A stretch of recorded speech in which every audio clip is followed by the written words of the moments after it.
আমি professor doctor Sukumar Barua. আমি ঢাকা বিশ্ববিদ্যালয়ের একজন শিক্ষক এবং বাংলাদেশ বুদ্ধিস্ট ফেডারেশনের আমি প্রধান উপদেষ্টা, কাউন্সিল ফর ইন্টারফেথ হারমোনির আমি চেয়ারম্যান। আমি একটি কথা বলতে চাই, আমরা একটা মানবিক রাষ্ট্র চেয়েছিলাম এবং যেটা 5ই আগস্টের পরে সেটা আমরা একটা নতুন বাংলাদেশ গড়ার জন্য যে স্বপ্ন ছিল আমাদের মধ্যে, আমরা সকলেই কিন্তু এই দেশের নাগরিক। আমরা শান্তি সম্প্রীতিতে বসবাস করতে চাই।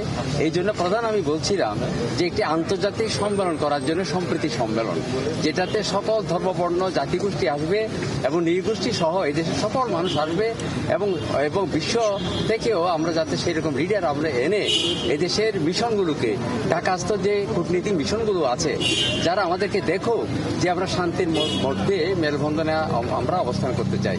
এই জন্য আমার প্রধান বক্তব্য ছিল শান্তি সম্মেলন করে আন্তর্জাতিকভাবে আন্তর্জাতিক এখানে যে সংস্থাগুলো আছে এবং বিভিন্ন মিশন যেগুলো আছে তারা সহ প্রতিবেশী দেশ সহ বিশ্বের মধ্যে জানুক যে বাংলাদেশ একটি সম্প্রতি দেশ। এটা এক।